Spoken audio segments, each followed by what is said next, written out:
প্রিয় দর্শক, আসসালামু আলাইকুম।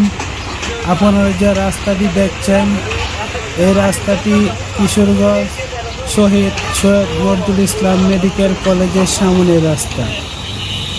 এই রাস্তাটি বহুদিন যাবৎ এভাবেই অচল অবস্থা পড়ে আছে, দেখার কেউ নেই। কিশোরগঞ্জ নিকলি উপজেলা, কিশোরগঞ্জ বাজিতপুর উপজেলা, কিশোরগঞ্জ পটিয়াগিরি উপজেলার মানুষের চলাচলের একমাত্র এই কিশোরগঞ্জ জেলা শহরে আসার একমাত্র রাস্তা এটি। অথচ দেখুন কি করুণ অবস্থা, কি পরিণতি এই কিশোরগঞ্জ জেলা শহরের রাস্তা। শহীদ সৈয়দ নজরুল ইসলাম মেডিকেল কলেজের সামনের রাস্তা, রোগী এবং সাধারণ মানুষ শত শত হাজার হাজার গাড়ি চলাচল করে, অথচ এই রাস্তার দেখার কেউ নাই। সংশ্লিষ্ট কর্তৃপক্ষের দৃষ্টি আকর্ষণ করছি, শীঘ্রই এসব অঞ্চলের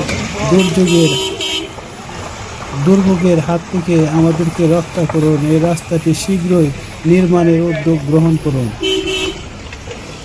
রাস্তাটি উন্নয়নের দীর্ঘ দাবি জানাচ্ছি। রাস্তাটি বেহাল অবস্থা থেকে আমাদেরকে রক্ষা করুন, আমরা যদি সুস্থ মতো চলাচল করতে পারি।